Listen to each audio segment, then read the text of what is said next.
Bonjour à toutes et à tous, c'est Bart et je suis ravi de vous accueillir pour ce nouvel épisode du podcast Extraterrien, le podcast qui interviewe des sportifs hors du commun. Le but de ce podcast est de vous partager leurs secrets, leur vie et d'en apprendre beaucoup plus sur eux afin d'en tirer un maximum de conseils.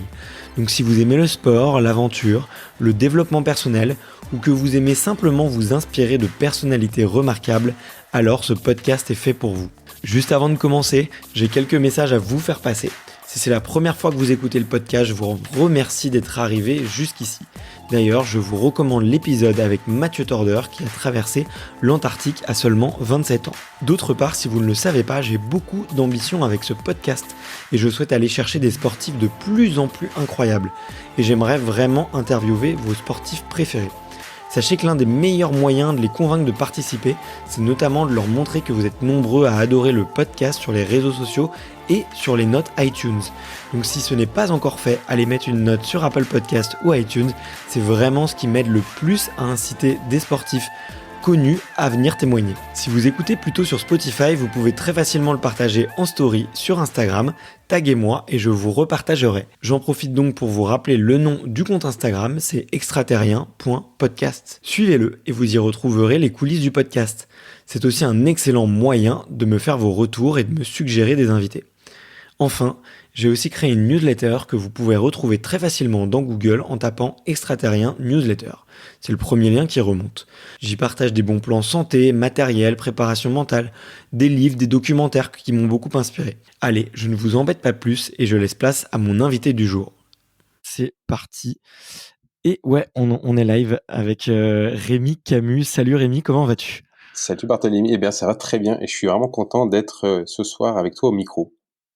Et ben moi également, ça fait un petit moment qu'on s'était contacté et my bad, c'était un moment où j'avais pas mal de difficultés à jongler entre ma casquette de papa, d'entrepreneur et de podcasteur et du coup on a remis ça, tu m'avais relancé et je suis vraiment hyper content parce que je pense franchement que tu es l'invité sur lequel j'ai passé le plus de temps à préparer, tu vois, et à Ah écouter merde.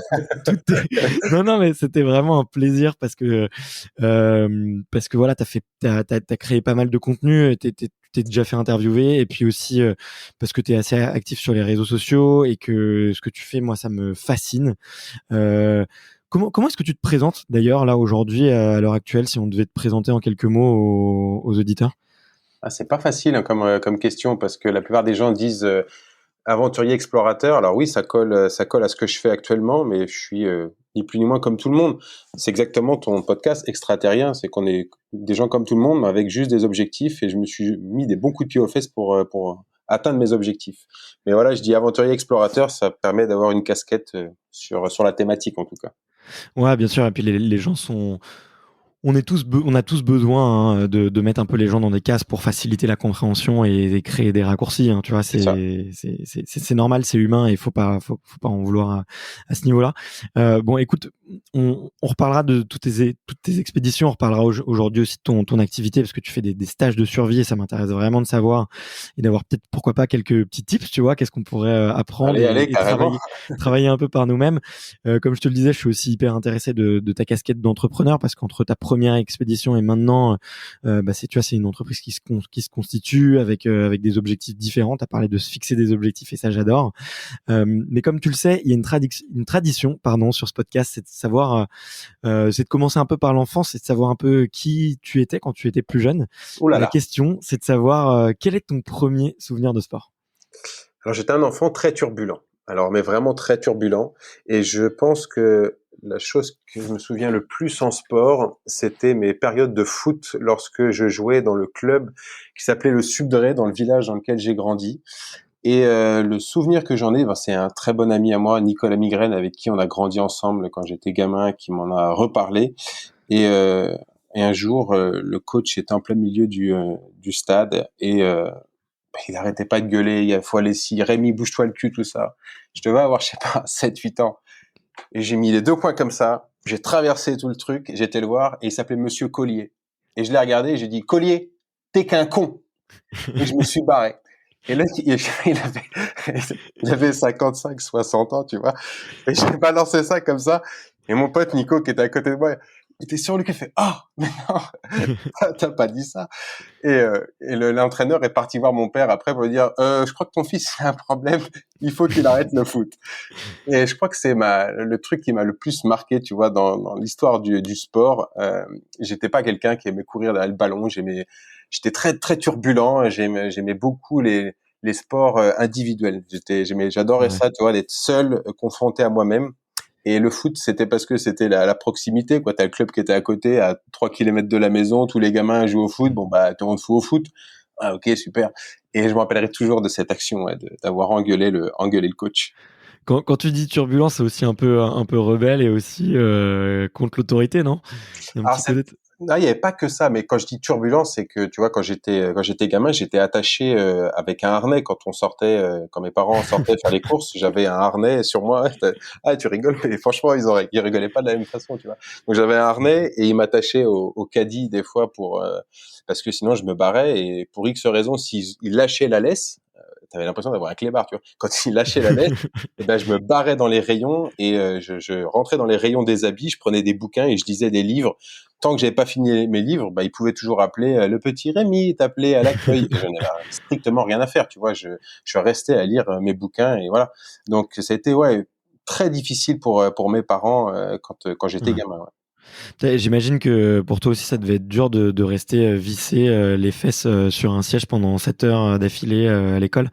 Moi, c'était un, Moi, c'était un supplice. Franchement, j'avais besoin de sauter, de gambader. Dès qu'il y avait la pause, j'étais le premier dehors, le dernier à rentrer dans la classe.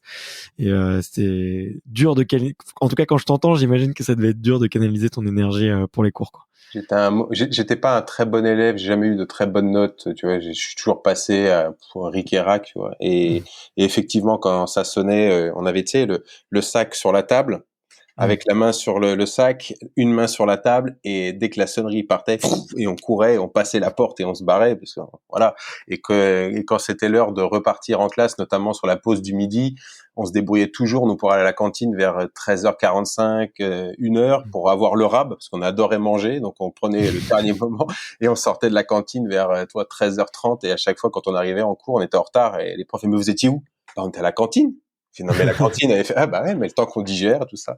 Et j'étais pas forcément très bon élève à l'école. J'aimais beaucoup plus être dehors plutôt qu'à l'intérieur. Ouais, bah j'imagine. Pour le coup, c'est quelque chose qu'on partage pas mal, j'ai l'impression. Et t'as fait un peu d'autres sports, tu vois, ou je sais pas, tu disais que tu lisais des livres, je sais pas, tu rêvais un peu d'aventure, tu rêvais de sport. Est-ce que c'était un truc Pas, qui te pas, for- donnait envie ou? Pas forcément de sport. J'ai fait du judo, mais toi, j'ai jamais fait de sport dans la durée. J'ai fait 1 ou 2 ans de judo. J'ai fait un peu du tennis de table. J'ai fait un petit peu d'escalade. Mais tu vois, il y avait rien de vraiment transcendant. Et moi, je passais mes week-ends quand j'avais 13, 14 ans, et même un petit peu plus jeune, on passait nos week-ends dans la forêt, tout le temps dans la forêt. On construisait des cabanes de plus en plus grosses. On faisait des feux. On brûlait tout ce qu'on pouvait brûler. L'hiver, on se retrouvait en short quand on avait 15 ans, 14, 15 ans avec les copains, en short en plein hiver, en train de brûler. Alors je sais que c'est complètement con. Je m'en excuse auprès de toute ta communauté et auprès de toute ma communauté. Je brûlais des pneus de voiture pour avoir chaud l'hiver, en short, pieds nus, torse nu. On faisait de la moto de cross. Enfin voilà, mais j'avais pas de sport ou une discipline à me dire je vais dans un club, etc. J'avais pas ça. J'avais pas ce Ouais, ok. Ouais, mais déjà un petit peu quand même à vadrouiller et à faire joujou avec la nature quand même. J'ai Bah, en l'impression. tout, en tout cas, oui, j'avais ce truc-là et j'adorais, tu vois, passer du temps dans les arbres, monter dans les arbres. À chaque fois qu'il fallait monter et construire une cabane dans les arbres, j'étais le premier à prendre toutes les branches, toutes les poutres et à grimper avec une main, avec un pied, et à monter les troncs d'arbres juste posés sur l'épaule pour les emmener à 5, 6 mètres du sol parce que je trouvais ça génial de pouvoir dominer, tu vois, la forêt, te dire, je suis en haut, tu vois, et c'est moi qui ai monté la plateforme et j'adorais ça. J'adorais me retrouver perdu au milieu de la forêt. Ok. Et bon, tu l'as déjà rencontré pas mal de fois cette histoire, mais bon, je vais avoir un petit plaisir égoïste qui est Vas-y, de vas-y. me le faire raconter encore une fois. Mais comment est-ce que tu découvres un peu le milieu de l'exploration? Comment est-ce que tu tombes dedans? Alors tomber dedans, c'est vraiment le cas parce que quand j'étais en Angleterre, quand je vivais en Angleterre, j'avais une autre vie, une vie de beaucoup d'addictions. Je consommais toutes sortes de produits possibles, imaginables sur cette planète. Et tomber dedans, c'est vraiment le cas. Je suis tombé par terre en plein service, un peu trop chargé de produits. Et ça a Mm. été un premier truc qui m'a fait prendre conscience il faut faire autre chose, il faut vivre autre chose. Donc je suis parti après commencer à faire des tours du monde, la Nouvelle-Zélande, etc. Je suis revenu, je suis parti en Pologne et j'avais besoin de me découvrir et de voyager autrement. Et puis la restauration a toujours été présent dans ma vie parce que je suis un ancien maître d'hôtel. Ouais. J'ai fait uniquement un bac technologique en restauration et je me suis retrouvé donc à côté de Genève dans une petite ville à Thoiry où donc j'ai réussi à décrocher le poste de maître d'hôtel parce que je voulais vraiment au moins clôturer, conclure la partie restauration, de me dire voilà, je Ouais. finirai au moins maître d'hôtel, tu vois, l'honneur est sauf, tu ne seras pas juste serveur, Rémi, allez, vas-y, donne-toi les moyens. Et Ouais. voilà, un matin d'hiver, je suis parti en Bretagne parce que ma mère m'en avait parlé pour passer de belles vacances avec elle. Et on s'est retrouvé dans un village complètement paumé à 2 heures de route de la mer où il y avait rien du tout. Et je l'ai questionné donc sur le programme de notre belle semaine de vacances et elle m'a dit demain on va faire une belle brocante. Et je fais, mais en tant qu'exposant ou elle fait non non non, on va aller faire la brocante. Je fais ah, merde, ça commence bien. Je déteste ça, c'est le T'avais truc. quel âge à ce moment-là? J'avais 20 25 ans. Ok. Ouais. 25 ans. Et j'ai dit, Effect- mais non, non, on fait pas de brocante. Enfin, moi, j'aime bien aller au bar, tu vois, boire des bières, tu vois, mais pas faire des brocantes, à regarder ce que les gens, enfin, ça m'intéresse pas du tout. Et je me suis retrouvé donc sur cette brocante où il y avait plus de 700 exposants. C'était énormissime. Et donc, forcément, c'est ce que j'ai fait. J'ai laissé ma mère glaner, essayer de trouver des trucs. Et il y avait un bar dans un coin. Je suis parti au bar boire des bières. Et j'ai descendu un ou deux demi. Et puis après, j'ai dit, bon, ça serait quand même bien d'aller la retrouver. Et en cherchant un peu partout, vu que ma maman, elle est assez grande, donc je regardais, tu vois, la tête haute, où est-ce qu'elle est fourrée. Et en cherchant, en même temps, je regardais à droite et à gauche ce qui pouvait se vendre. Et il y a une femme qui vendait, voilà, toute sa collection de livres de toutes sortes. Et j'ai commencé à regarder un petit peu ce qu'il y avait d'intéressant. Et je suis tombé sur un livre d'un franco-marocain, donc Jamel Bali, Au cœur des Amériques. Et j'ai pris le bouquin, je l'ai retourné, j'ai regardé, j'ai lu vite fait le synopsis, que c'était, etc. Donc il avait traversé toute l'Amérique, d'Alaska à Terra del Fuego, 24 000 kilomètres en courant, en 1 an et demi. Et j'ai trouvé ça juste assez dingue, quoi. Donc j'ai marchandé le bouquin pour avoir un truc de 1 euro de moins en négociant. J'ai retrouvé C'est ma mère. important. J'étais dans la restauration, tu vois, c'était quand même marchander un peu. Et je suis revenu le soir et j'ai passé la nuit à lire mon bouquin. Et c'est là où le lendemain je me suis dit, c'est ce que je veux faire. Non pas me prouver, enfin c'était pas que de me prouver à moi-même que j'étais capable d'eux, mais je trouvais que sa démarche, elle allait au-delà de juste de l'aventure, l'aventure pour le dépassement, pour le record, c'était l'aventure pour la rencontre. Et c'était ce que je trouvais passionnant, c'est qu'il allait à la rencontre des gens et discuter avec eux, passer du temps. Et je crois que dans une de ses pages, si je m'en rappelle bien, il expliquait qu'en une journée, il avait vécu les deux opposés, la naissance d'un enfant et la mort d'une personne. Enfin, je trouvais ça passionnant, tu vois. Et c'est ce qui m'a donné envie en une nuit de me dire, putain, mais si lui il l'a fait, pourquoi est-ce que j'y arriverai pas non plus, tu vois. Je suis pas plus con qu'un autre, j'ai deux bras, deux jambes, bah aussi je peux partir à l'aventure. Ok.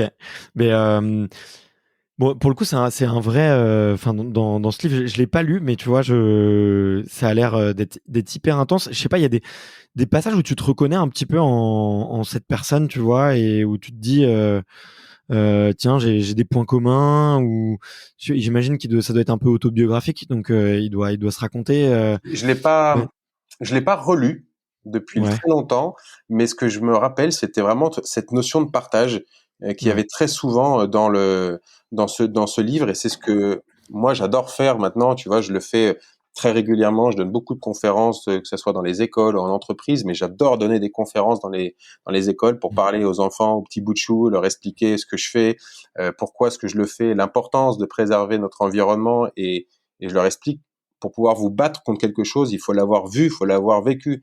Et quand vous Mm. irez au fin fond d'un endroit magnifique et vous verrez la détresse des gens, la misère du monde, ou alors la faune, la flore qui meurt, là vous allez dire, putain, mais cet endroit il est juste magnifique, il faut le préserver.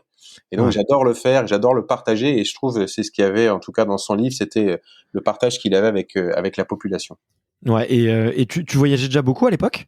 Tu vois, parce que moi, typiquement, c'est un truc, effectivement, tu vois, quand tu le dis, moi, ça résonne vraiment en moi. C'est une des émotions les plus fortes que j'adore ressentir. C'est effectivement quand tu te retrouves dans une pampa complètement perdue à l'autre bout du monde et que tu tombes sur des gens avec qui tu partages rien, en fait. Tu partages juste ton humanité. Et tu arrives quand même à échanger avec tes mains, avec tes yeux, en te faisant des gestes, en te montrant des choses. Et ces moments-là, en fait, ils sont tellement forts parce que tu te sens humain, en fait. Tu te sens le dénominateur humain qu'il peut y avoir entre deux personnes. Et du coup, enfin, tu vois, t'avais déjà voyagé pour ressentir cette chose-là, ou c'est uniquement tu vois, les textes, tu vois, de ce livre-là qui t'ont donné envie de le vivre également?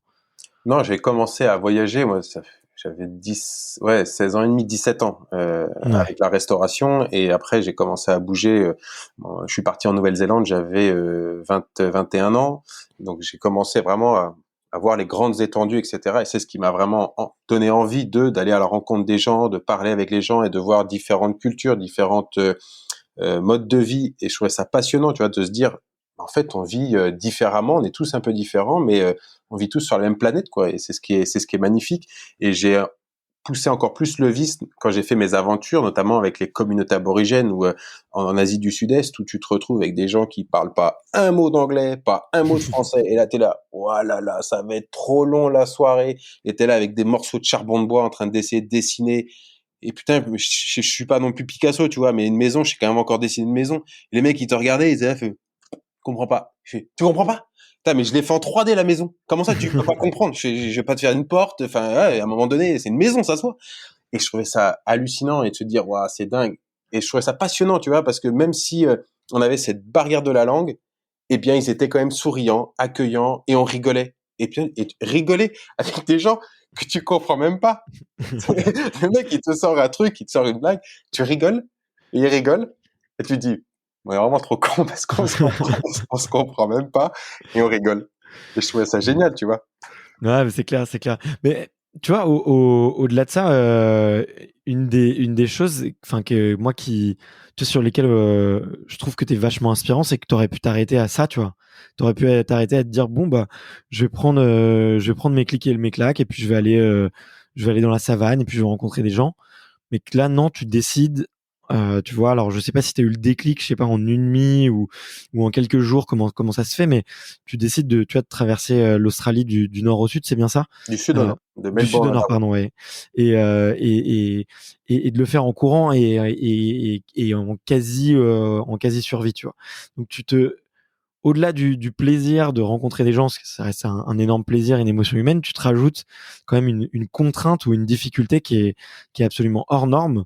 Euh, et avec le recul, tu sais un peu d'où ça vient, un peu je sais pas, ce brin de folie de vouloir faire rajouter le défi sportif et le défi survie en plus de ça.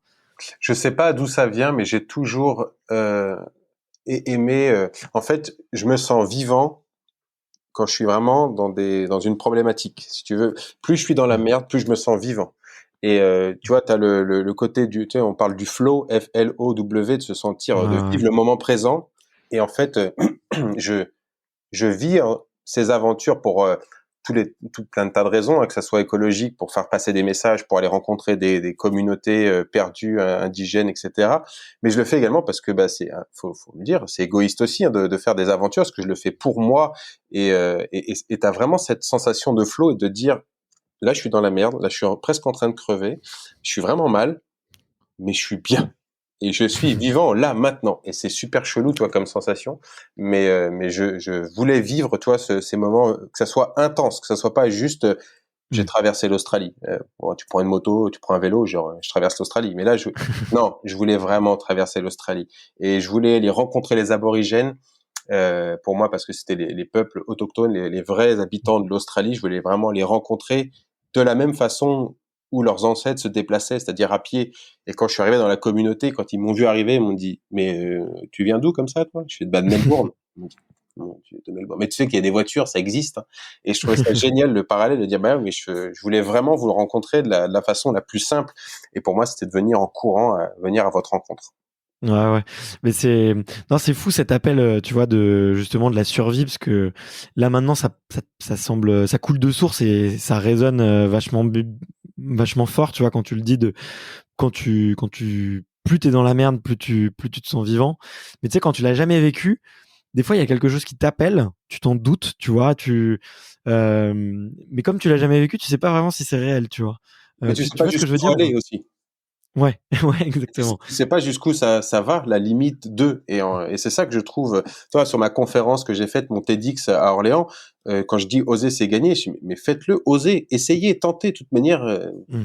vous pouvez que gagner, que apprendre des choses. Mais en fait, les gens n'osent pas ce petit truc en plus, ce petit truc en plus. Alors c'est sûr qu'à un moment donné, quand on parle de sortir de sa zone de confort, il faut faire attention, tu vois, jusqu'où on peut aller de sortir de sa zone de confort. Mais c'est tellement gratifiant de se dire, waouh, j'ai dépassé certaines de mes limites, certaines de mes croyances. Et ça, c'est génial. Ouais, ouais, bah aussi parce que peut-être tu sais, faut faire des choix, hein. Et généralement, les gens, ils doivent faire un choix un peu rationnel qui est la zone de confort, continuer ses routines et continuer un peu tous ces process naturels. Et de l'autre côté, tout chambouler, tout partir vers un choix un peu irrationnel. Et tu peux pas faire les deux, quoi. C'est difficile. Soit tu pars d'un extrême, soit tu pars dans l'autre. Et moi, je comprends aussi les gens, tu vois, qui ont ce besoin de sécurité et de vouloir un peu continuer à bâtir plus ou moins tout ce qu'ils ont bâti, quoi. Même si s'ils en rêvent, on en rêve tous parce que toujours l'herbe est plus verte ailleurs, quoi, d'un côté. Mais Mais complètement. Mais je suis le premier à kiffer revenir à la maison. Je suis le premier à kiffer mon lit. Ah, c'est trop bien ce lit, il est trop bien. Je kiffe ce lit. Mais je suis le premier. Mais j'aime bien me confronter aux éléments et tu vois faire. On en parlait tout à l'heure en off sur les stages de survie. Tu vois, c'est un truc, c'est pareil. J'adore être en pleine nature et j'adore quand il pleut, quand il fait froid, quand c'est vraiment un temps de merde. Parce que quand tu rentres à la maison, t'es rincé, mais qu'est-ce que c'était bon. ouais. Ouais, tu le mérites. Il y a un sentiment Exactement, de satisfaction personnelle qui est beaucoup plus élevé quand c'est plus dur, hein. exactement, Ça, c'est sûr, c'est sûr. exactement.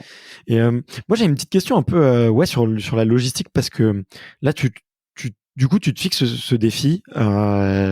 Il s'avère que 8 mois après, tu pars. T'as jamais fait réellement d'expédition comme ça.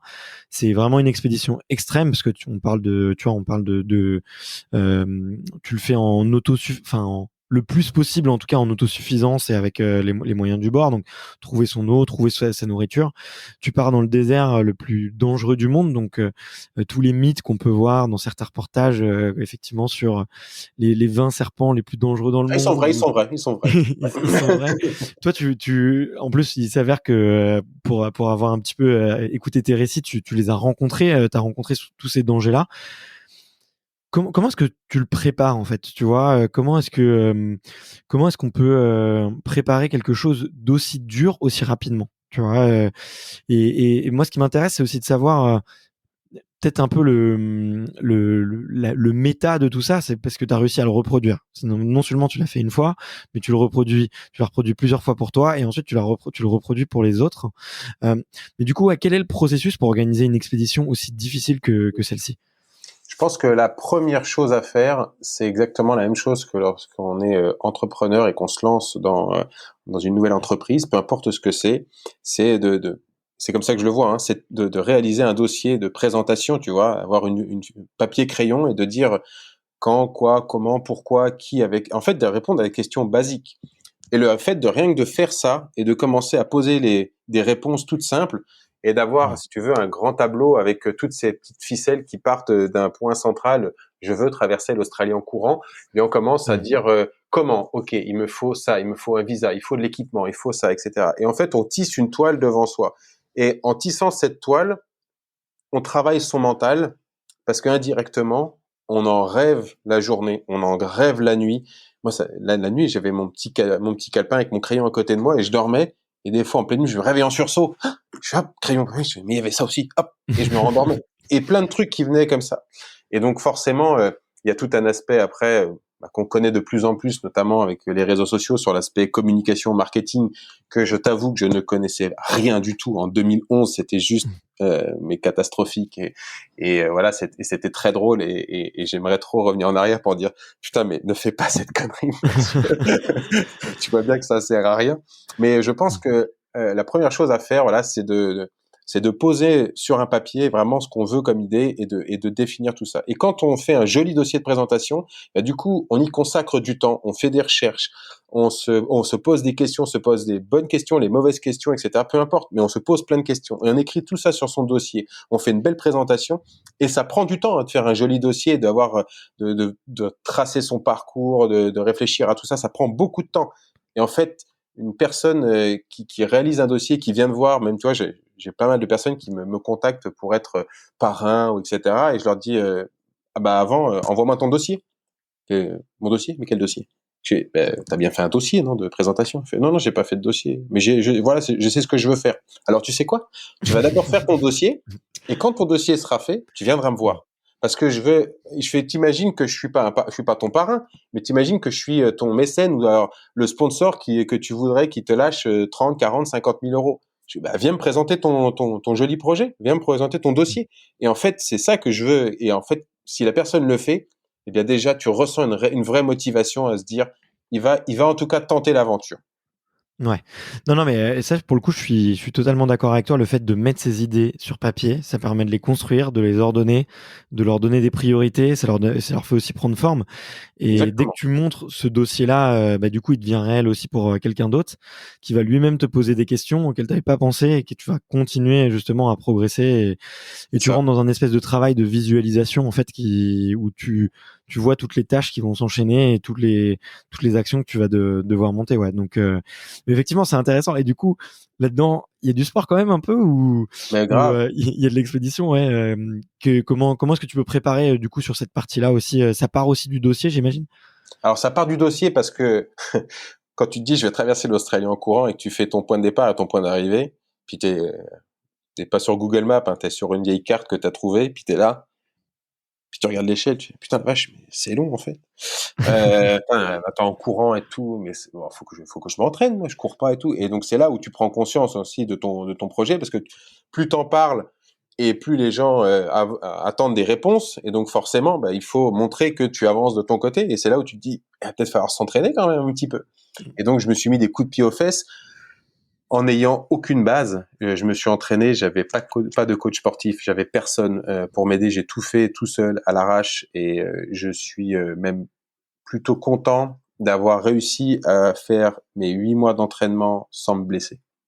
Ouais. Parce que j'aurais pu commencer l'aventure avec une luxation, une connerie, tu sais, parce que j'ai fait tout simplement du surentraînement. Des fois, c'était too much, tu vois, de concilier le sport et également la restauration, parce que je travaillais encore. Donc, Ah fallait, ouais. oui, oui, bah T'avais oui. le temps pour faire les trois. Ah ouais. Ok. Non, pas forcément, mais du coup, c'est ce que je dis, hein. Dans une journée, on n'a que 24 heures. Et on a beau faire ce qu'on veut, on peut tirer dessus dans tous les sens, il y a que 24 heures. Et donc là-dessus, il faut caler le travail, la vie de famille, le sport, les préparations, etc., etc. Il faut réussir à tout mettre là-dedans. Et j'ai beau tourner le truc dans tous les sens, quand je me suis à fond en train de me faire la préparation, ou même pendant les expéditions, la seule chose que j'arrive à couper, qui malheureusement me pompe de l'énergie parce que j'arrive pas après à être performant pour les jours d'après, et ça se ressent parce que bah, quand tu accumules, bah, ça devient difficile. Eh bien, c'est le repos, c'est les temps de sommeil, c'est la partie de la nuit. Mm. Et l'Australie, je devais dormir, je sais pas, je vais dire une connerie, entre 3 et 5 heures par nuit à peu près. Ouais. Le Mekong, c'était pareil. Et le Tour de France à la nage, bah, c'était presque la même chose parce je faisais 12 heures de nage, tu parles pendant 1 heure, le temps de faire un débrief, de trouver l'endroit où tu vas dormir, de manger, de prendre une douche, d'appeler à la maison, de raconter que tout va bien, etc., d'appeler la com, etc., pour qu'ils puissent tout mettre en branle, quoi, pour la jour d'après, et faire le brief pour le jour enfin, pour le lendemain. Bah, tu te couches, il est minuit, puis bah, faut se lever à 4 heures, et bah, c'est reparti. Et là, tu te dis, Ouais. c'est pas possible, il y en a un qui a remonté la pendule dans le mauvais sens, là, les gars, j'ai même pas eu le temps de dormir. Mm. Et c'est la seule chose voilà, que j'ai trouvé à faire, c'est de couper dans le sommeil. Mais il y a une grosse partie de préparation, et c'est parce que j'avais mon objectif en tête et que je l'avais bien en vue que j'ai réussi à maintenir ma cadence, mes entraînements et de concilier voilà le travail, les entraînements, monter les projets, démarcher les partenaires, etc. pour aller au bout de mon truc. Ouais. Mais tu te rends compte qu'il faut quand même des qualités intellectuelles aussi quand même un petit peu aiguisées ou en tout cas très bien orientées, tu vois, pour réussir en aussi peu de temps à monter une expédition comme ça, tu vois. Et tu vois, il y a plein de gens. Disons que sur ces 8 mois, tu dois partir d'un point A à un point B, qui est point A, j'y connais rien et je sais pas exactement ce qu'il faut faire, j'ai juste un rêve. Et point B, c'est j'arrive là-bas, je suis prêt, j'ai j'ai plein de savoirs emmagasinés, j'ai beaucoup d'entraînements que j'ai emmagasinés aussi et puis tout ce qu'il a fallu exécuter. Et tu vois, entre ce point A et ce point B, il y a des gens, ils vont faire un zigzag, tu vois, ou ils vont faire une sinusoïde. Et toi, tu arrives en aussi peu de temps, je pense qu'il faut tracer la ligne droite, tu vois. Et c'est pas, je sais pas si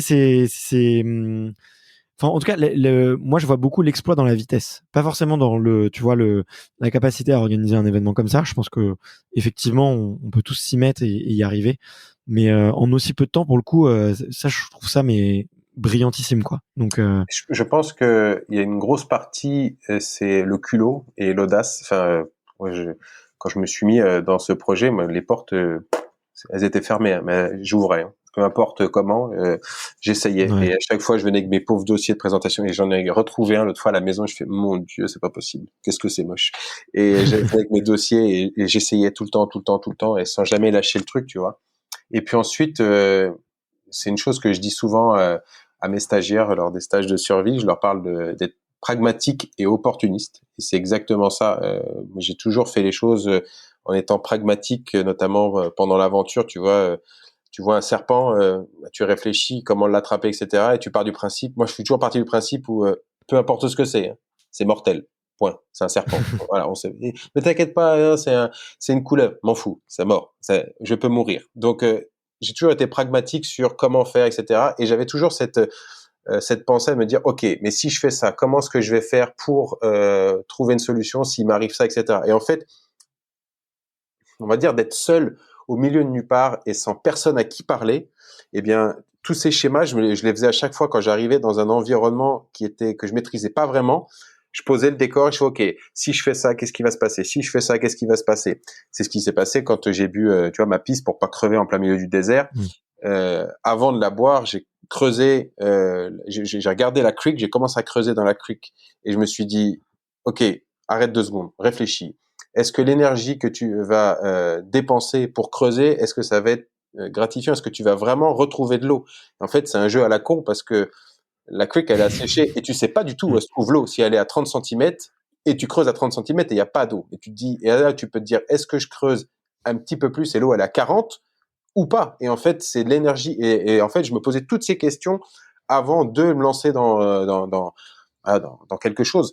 Et c'est ce qui m'a sauvé, je pense, plein de fois. Et après, moi, j'apprends souvent par mimétisme. Je regarde les autres et il me faut pas longtemps. Je vois une personne faire, je regarde 10 secondes et ok, j'ai compris. Et après, je reproduis très rapidement.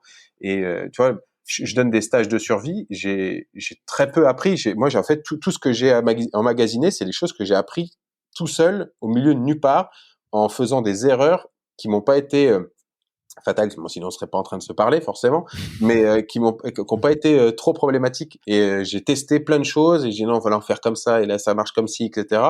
Et j'ai reproduit après tout simplement en donnant des cours de survie sur les thématiques, quoi. Ouais. Et tu penses pas que d'ailleurs, tu vois, ce pragmatisme, c'est la qualité essentielle de l'aventurier ou en tout cas des, hum, des personnes qui vont se lancer des défis extrêmes. Tu vois, là, quand tu le dis, je sais pas, c'est tout de suite ce qui m'est venu à l'esprit. En fait, ça paraît évident que si tu fais, sur tous les choix que tu dois faire, si t'en fais un de mauvais, bah, il peut se passer une catastrophe. Bien sûr. Donc finalement, la réussite de ceux enfin, le biais du survivant, en tout cas, de tous ceux qui réussissent ces expéditions-là, ça serait finalement leur capacité à faire des bons choix au bon moment, quoi. Il y a les bons choix au bon moment, mais après, il y a la façon de le préparer. Moi, je le dis très régulièrement, une aventure, ça se prépare en 3 phases. Il y a la préparation, la réalisation et la restitution. Hein, il y en a qui Mmh. disent, ah, mais il y en a qui s'en foutent de restituer, etc. Si, tu restitues forcément. Parce que l'être humain est une personne. Si tu vis sur Terre et qu'il n'y avait pas d'autres humains pour pas partager, en fait, tu t'irais te pendre, t'irais te jeter d'un pont parce qu'il n'y a aucune raison de vivre. Donc, il y a forcément une phase de préparation, une phase de réalisation, une phase de restitution. Même si t'en parles qu'à ta mère, qu'à ton père, qu'à tes frangins, frangines ou tes enfants, t'en parles à quelqu'un. Donc, il y a une phase de restitution. Et la phase de préparation, elle est super importante. Il y a forcément une partie d'aventure parce que justement tu sais pas du tout dans quoi tu t'embarques et c'est ça aussi qui est excitant parce que il y a des problématiques qu'il va falloir régler sur l'instant T, mais c'est quand même vachement plus simple des fois de régler un problème quand tu es assis à ton bureau en train de boire une bière, quoi. Il y a toujours plus simple. Et ouais, que de se retrouver au milieu de la pampa ou un truc comme ça avec des mercenaires ou des gens parce que fallait pas que tu passes là et puis merde, j'aurais pas dû. Et ça, en fait, avec de la préparation en amont, peut-être que tu aurais pu l'éviter. Ouais, non, mais je vois ce que tu veux dire, ouais.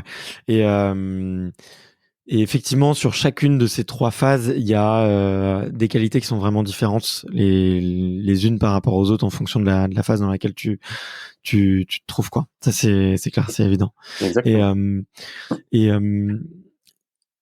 Je me posais un peu la question, tu vois, vu que maintenant t'es un peu on va dire dans cette phase. Si on regarde un petit peu ton parcours sur les périodes de ta vie, t'es plus dans la phase peut-être un peu plus transmission ou restitution, puisque tu partages de plus en plus ce que tu fais aux autres et t'essayes même de le transmettre et de l'apprendre. Et t'arrives à voir justement des patterns ou des modèles un peu psychologiques sur parmi les personnes que tu accompagnes sur justement parce que quand on regarde tes vidéos, tu vois, il y a un peu tout type de profil dans les gens qui font tes stages. Mais est-ce qu'il y a tu vois, je sais pas, un modèle psychologique, un type de personnalité, quelque chose qu'ils ont en commun, et tu vois qu'on peut pas voir forcément de l'extérieur et que toi tu vois? Ils ont pas alors ils ont cette envie de découvrir la nature, de partir, découvrir de nouveaux horizons, de s'évader. Ça, c'est clair. Mais c'est marrant que t'en parles, parce que j'en parlais il y a 2-3 jours avec Philippe Ferrer, qui est le président du Syndrome de Love, pour lequel j'avais traversé l'Australie, et donc je suis le parrain depuis 2018. Et je lui disais, en retour, j'étais en stage ce week-end, et je lui disais, putain, mais je kifferais, tu vois, de faire des études de psychologie pour comprendre comment les gens interagissent entre eux, entre leur façon de prendre le lead pour telle ou telle chose, etc.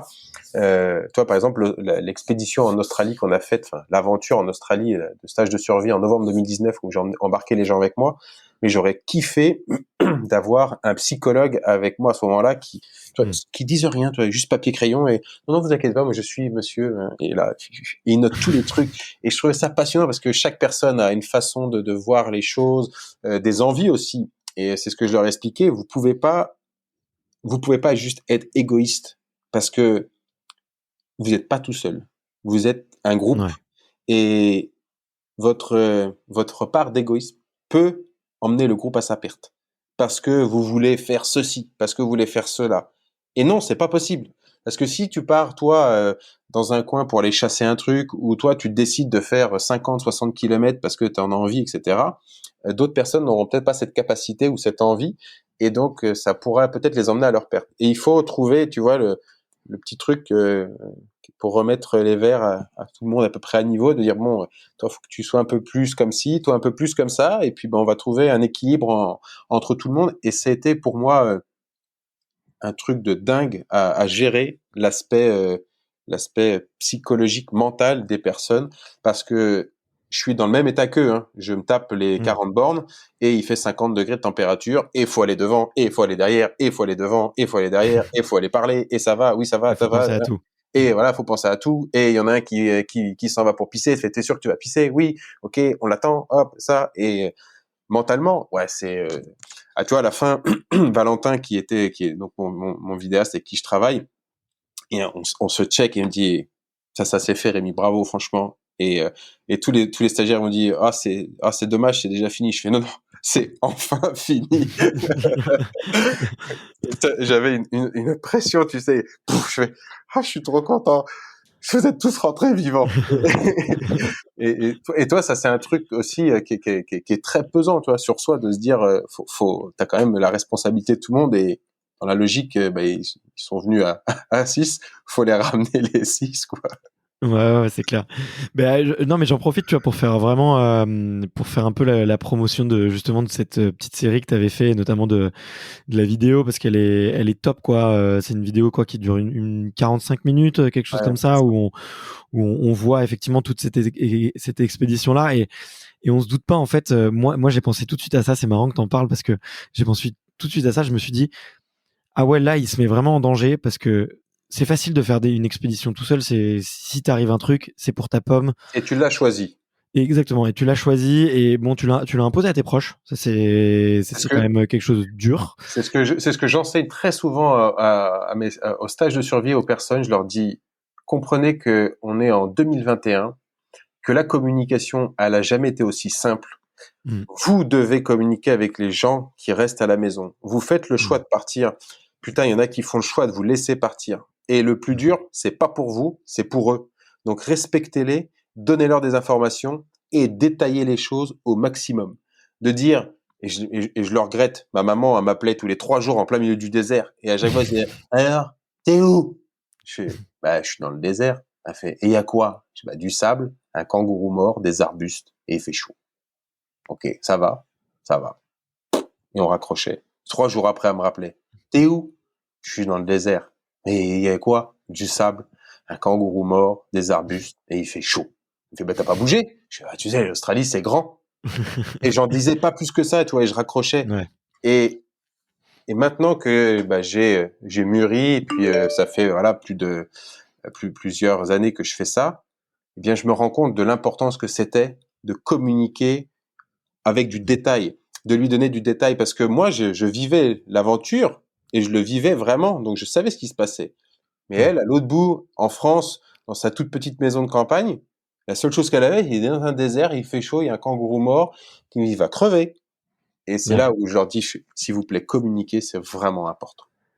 Ouais, mais c'est marrant ce que tu dis parce que ça me fait penser à une conversation que j'avais eue avec un pilote de chasse qui était paru sur le podcast et qui était vraiment génial. Et tu as pareil dans les 3 phases toi de ton expédition, lui il parle des plusieurs phases du vol et il y a toujours le débrief. Et le débrief c'est quelque chose de hyper important et il explique à quel point en fait c'est important de donner un maximum de détails sur son débrief parce que c'est comme ça qu'aussi que ça te permet d'apprendre, de communiquer, de transmettre aux autres et de montrer que tu es serein, de montrer que tu es en connaissance et ça te permet de maîtriser un peu de maîtriser un petit peu les événements quoi. Mais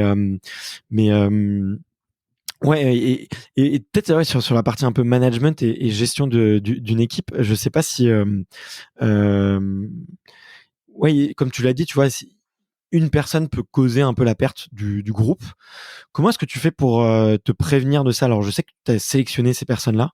Ouais. Peut-être que tu peux nous donner peut-être un ou deux secrets de justement de ce processus de sélection. Mais qu'est-ce que tu vas vraiment chercher à t'assurer pour qu'il n'y ait pas de catastrophe, tu vois, pendant un stage?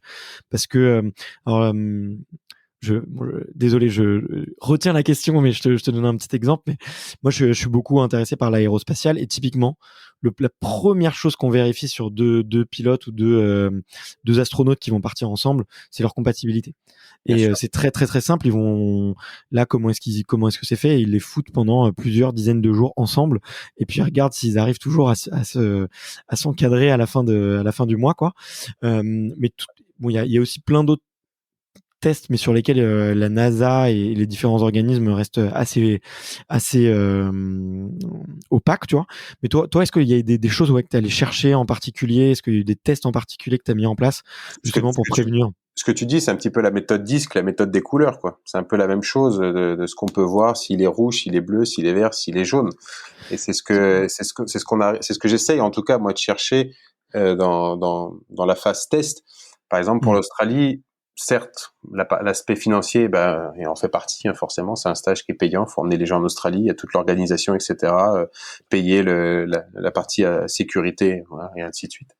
Et je voulais vraiment voir jusqu'où ils étaient capables de Et donc on les a ensablés à Barfleur pendant 8 heures dans un trou. On a fait un trou, on les a juste laissé la tête hors du sable et enfin voilà, vous avez 8 heures, profitez-en. Et ils m'ont dit non, mais on va pas rester 8 heures comme ça. Je fais bah si, maintenant que vous y êtes, de toute manière, je peux pas sortir, c'est pas grave.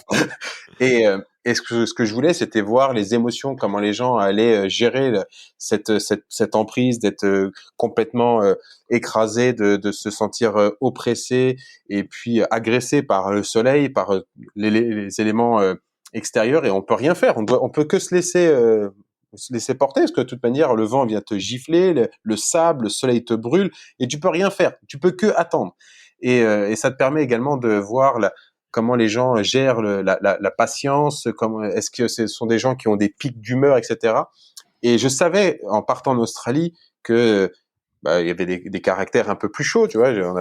J'avais Rose, je sais que elle avait un caractère un peu plus, tu vois, un peu plus relevé. T'avais Philippe aussi, qui était le doyen de notre aventure, qui avait un caractère un peu plus trempé. Donc je savais que c'était des esprits forts et que il fallait faire attention, tu vois, par rapport aux autres qui étaient des gens un peu plus modérés, que ça allait peut-être créer certaines tensions. Et je crois que c'est même Philippe qui l'a dit, et je dois l'avoir, je crois même en vidéo.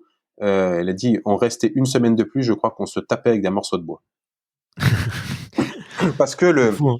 le fait d'être dans un environnement que tu ne connais pas, que tu ne maîtrises pas, qui est complètement hors de contrôle de ce que tu as l'habitude de faire, et c'est exactement ça, sortir de sa zone de confort, et là c'est exactement ce qui s'est passé, eh bien tu sais pas comment tu vas réagir.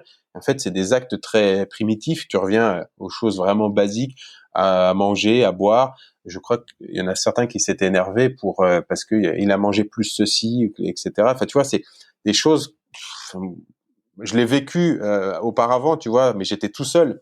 Donc ça, pour moi, ça me passait complètement au-dessus d'avoir quelqu'un qui mange plus ceci ou plus cela, enfin peu importe. Et, euh, et les gens n'ont pas cette habitude de tellement se sortir de cette zone de confort, de se pousser dans leur retranchement que du coup, ça crée des tensions. Et on a forcément des caractères forts qui viennent, tu vois, s'entrechoquer comme des électrons un peu libres, ou des fois un peu trop libres. Ouais, mais là tu parlais du test disque et des profils disques, mais peut-être, alors je sais pas si tu en as déjà entendu parler, mais c'est le ProcessCom qui parle énormément de comment tu réagis face à une situation de stress. Tu vois, le disque, ça va plutôt être comment est-ce que tu domptes ton environnement, Ouais. et le ProcessCom, c'est vraiment en situation de stress, en situation de tension, comment est-ce que tu vas réagir. Et mais c'est marrant qu'on en parle. Je suis en train de bosser là-dessus justement pour moi et mes équipes. Donc je vois ça. Donc c'est un des seuls tests que tu vas faire, c'est effectivement ensabler les gens et Il y a la peut-être partie mentale. les observer Voilà. et de leur demander leur motivation aussi, j'imagine. Mais Exactement. Tu as la partie mentale qui est pour moi primordiale sur la partie physique, parce que t'as beau avoir des fois le physique de l'athlète, etc. Si tu veux pas te donner à fond et te pousser un peu, tu t'es pas forcément la personne qui va passer la ligne d'arrivée. Tu vois, on avait hmm. dans l'équipe, il y avait Audrey, qui est une copine que je connais depuis pas mal d'années, qui était un petit peu en surpoids, tu vois. Et putain, elle a rien lâché, Audrey. Elle a été jusqu'au bout. Et pour moi, ça a été l'aventurière de ce groupe, parce que elle peinait, des fois elle avait les larmes aux yeux, elle n'en pouvait plus, et elle allait jusqu'au bout. Et tous les jours, elle était là au bout et à gonfler les matelas, à préparer le peu de repas qu'on avait, etc. Et elle était là. Et elle continuait. Et c'est ce que je trouvais fort, tu vois. Et c'est ce que je recherche, en fait, dans ces personnes, c'est qu'ils puissent se transcender et se donner les moyens d'aller jusqu'au bout. Et comment tu les prépares avant le départ? Tu vois, est-ce que tu leur donnes un carnet d'entraînement? Est-ce que tu leur donnes une liste j'imagine que tu leur donnes une liste de matériel qu'ils vont faire. Comment est-ce que c'est quoi? Moi, je me pose toujours la question de c'est quoi un peu l'onboarding un peu entre guillemets, tu vois, de ce type d'événement.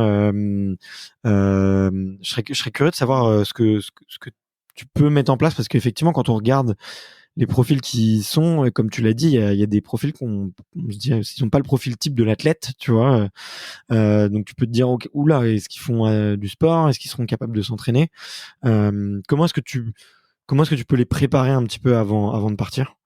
Bah après, c'est beaucoup d'échanges et puis je leur demande vraiment de le faire, de s'entraîner, d'aller marcher régulièrement, d'aller courir, d'être prêt parce que le jour J, c'est pas comme un stage de survie en France où si on en a marre ou si ça va pas, dans 400 mètres, il y a la voiture et on arrête. Là, il n'y a pas de chemin, on revient pas à la case départ. Hein, on est tous là ensemble. Et comprenez que s'il y en a un qui décide d'arrêter l'aventure, c'est l'aventure pour tout le monde qui s'arrête. C'est pas juste une personne. Donc comprenez que votre décision va impacter tout le monde. Donc c'est vraiment beaucoup d'échanges. Après, il y a forcément une liste de matériel à emmener, etc. Moi, j'essaie toujours de me débrouiller pour avoir plein de choses en plus à côté pour les rassurer, du matériel que je peux récupérer de mes partenaires, etc. Mais voilà, après, je leur dis, c'est votre aventure. Prenez-la vraiment sérieusement parce que comprenez que une fois arrivé sur place, il n'y a pas de point de non. Vous y êtes, on y est, hein, c'est fini. Mm. C'est pas, on part pas juste en road trip au Danemark. Hein, on part vraiment au fin fond du bush australien. Donc prenez ça en considération et comprenez aussi que vous n'êtes pas tout seul. Vous êtes en équipe. Donc si vous arrêtez, tout le monde arrête. Et donc Ouais. je dis pas que c'est de la psychologie, tu vois, c'est pas pour faire peur, mais c'est vraiment pour les mettre face à leurs engagements, de dire attention, c'est pas juste une petite aventure. C'est vraiment une Mm. aventure et ça peut et c'est risqué aussi. Il peut y avoir, en- je vais pas dire qu'il peut y avoir des morts. Enfin, si, il peut y avoir des morts. Si, il peut y avoir des morts. Ouais. Ça Bah, peut être dangereux. en parlant de ça, peut-être, tu vois, hormis justement, peut-être les situations de crise qu'il peut y avoir d'un point de vue humain, vous avez rencontré des situations vraiment dans lesquelles vous étiez en vrai danger, peut-être physiquement et dans lequel il a fallu, peut-être, je sais pas, que l'équipe ou que toi intervienne pour pouvoir le résoudre? Alors c'est pas un danger comme on peut l'imaginer avec des animaux, etc. Parce qu'on était sur une période extrêmement sèche cette Ouais. époque-là en Australie. Donc, on était juste avant la période de mousson. Donc, c'était vraiment la fin de la période de la saison sèche. Donc, tout était brûlé par le soleil. T'avais pas un Ouais. seul animal qui sortait. On a vu juste quelques petits lézards. Enfin, c'est vraiment ridicule par rapport à ce que moi j'avais vu quand j'avais C'était traversé choisi ça? l'Australie en courant. C'était Euh, choisi juste. C'était choisi sur la partie difficile parce que je voulais je voulais qu'on puisse voir des animaux, mais j'allais dire mais pas trop. Parce que Ouais, ça. j'avais pas envie de me retrouver confronté à devoir gérer des tiger snakes ou des taipans, des trucs comme ça, des serpents qui sont dans le top 10 des serpents les plus mortels au Mm. monde et t'en as un notamment qui est en Australie qui est le taipan Eastern taipan qui est magnifique et la même couleur que le sable et il est pile poil là où on était. Donc j'avais juste pas envie, tu vois, qu'il y en a un qui me dise ah, je vais pisser et, ah mais il y a une petite bête sympa. Non, il y a pas de sympa. Non, rien de sympa. Donc ouais, il y avait cet aspect logistique qui était pour moi important. Et puis sur l'aventure, la seule chose c'est pas qui m'a fait peur, mais je savais pas comment ça allait se passer. Et c'est quelque chose que j'ai toujours dit dans toutes mes aventures. Ce qui me fait le plus peur, c'est la rencontre avec les hommes. En fait, c'est les deux ce sont les deux choses les plus les opposés. C'est-à-dire que la rencontre avec les hommes me fascine et me fait tout aussi peur parce que tu sais pas de quoi ils sont capables. Et en Australie, bah, Ouais. ça s'est avéré. On était sur le chemin du retour. On était à une journée d'arriver à Kalachuta, donc les 36 dômes. On avait bientôt fini notre petite aventure. Et là, je vois un gros truck qui arrive, les gros road train en Australie, donc avec les gros trucks américains devant. Enfin voilà. Donc il arrive, et le mec il ralentit, et il s'arrête en plein milieu de la piste. Genre, je m'en fous complètement, j'arrête le machin ici de manière. Et le mec, il descend, pantalon de cow-boy, les Santiago, petite chemise remontée, chapeau et tout ça. Et là, how's it going, mate? Alright. Et là, on arrive. Et là, le mec, en moins de 5 secondes, il me sort une phrase. Et là, il y avait tout le monde autour de moi. Et là, j'arrête, je fais, oh putain, ça va être chaud. Et en fait, malheureusement, il était sous l'emprise de stupéfiants, je sais pas quoi, hein, mais il était bien chargé, bien chargé. Aurélien, d'ailleurs, en rigolant après quand on est reparti, parce que tout le monde en avait un peu marre qu'il parce qu'il nous a quand même, il nous a fait un monologue sur la planète Terre, comme quoi la planète Terre était plate et que donc c'était un Ah, platiste, voilà. Et pendant ok. 2 heures, et j'ai trouvé ça juste exceptionnel que le mec pendant 2 heures, et nous on était mais vraiment, t'imagines huit personnes, parce qu'il y avait Valentin et les six personnes plus moi. Donc, 8 personnes en plein cagnard, 50 degrés de température, sur une piste avec des habits complètement dégueulasses, remplis de sueur, tout ça. Le mec, son chapeau de cow-boy, en train de transpirer tout ce qu'il pouvait parce qu'il était complètement défoncé, en train de nous dire, la Terre est plate. Pendant 2 heures. Et moi, j'essayais juste de trouver une porte de sortie pour, tu vois, que ça se passe bien. Et au bout de 2 heures, oui, je comprends, voilà, mais voilà, c'est vraiment super sympa. Merci pour toutes ces belles explications. On va devoir continuer parce qu'on n'a pas fini. Et en fait, je sentais que les stagiaires en avaient marre, ils voulaient partir, et je leur dis en français, je fais, vous vous taisez. J'essaye de trouver une solution parce que malheureusement, il est sous l'emprise de l'alcool et de la drogue, et je sais pas du tout jusqu'où ça peut aller. Et s'il pouvait être très agressif, tu vois, il avait une poigne monstrueuse, mais il sentait rien du tout, tu vois, il était complètement Ouais, non, mais dans son truc, et j'avais juste peur que ça parte en sucette totale. Et tu vois, c'est pas la rencontre avec les animaux, ça me fait pas peur du tout ça. C'est vraiment la confrontation avec l'humain, est-ce que ça va bien se passer ou pas. Et c'est le seul moment où j'ai eu une petite bouffée de chaleur, me dire, oh, la vache, c'est chaud, comment est-ce qu'on va s'en sortir. Et t'avais son collègue qui était dans le camion, et l'autre, il avait un drap autour de la tête, il transpirait et tout, il mettait des lunettes de soleil, il était complètement défoncé. Je suis, oh mon Dieu, ça va aller trop loin tout ça. Et ça m'a fait peur. Ça, c'est la partie, je savais pas comment ça allait se terminer. ouais, c'est vrai que bah, limite les animaux, leur comportement quand tu les connais un peu, il est assez prédictible, quoi. C'est si jamais tu Et les il est mets en logique. danger, ils répondent, mais si tu les mets pas en danger, ils ne répondent pas. Donc c'est presque binaire et rationnel, tu vois. Mais Exactement. là où l'humain, parfois la corde peut être plus sensible, quoi. Exactement. L'animal il est juste logique dans ses réactions. Alors que des fois, l'humain, tu comprends pas. Et en fait, il peut aller tellement loin dans la méchanceté, dans sa façon de s'exprimer, de faire du mal pour juste le plaisir d'eux, que, voilà, c'est la seule chose qui me fait peur, en fait. Ouais, bien sûr, ouais, l'être humain a des réflexes un peu différents, ouais. Mais ça c'est clair. Euh, Écoute, bon, c'est top. Et moi, je me demandais un petit peu, tu vois, sur les stages de survie, peut-être que tu vas faire, on va dire, un peu plus mainstream, ou en tout cas peut-être un peu plus sur lequel tu laisses un public un peu plus large, parce que tu en fais en France. Et je voulais savoir peut-être est-ce que tu pouvais partager un petit peu aux auditeurs deux, trois petits trucs concrets que tu apprends, et peut-être aussi qu'est-ce que ça te transmet dans ton quotidien.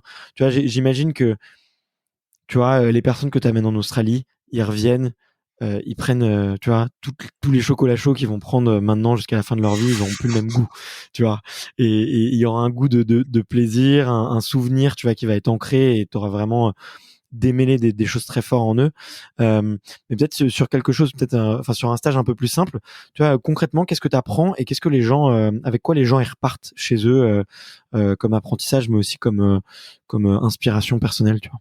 Bah, comme inspiration personnelle, je dirais, pour beaucoup, c'est le fait de se reconnecter à la nature et à eux-mêmes, et d'être sortis, d'avoir osé le faire, de dire, mais il y en a beaucoup, ils ont jamais dormi dehors, c'est la première fois qu'ils dormaient dehors.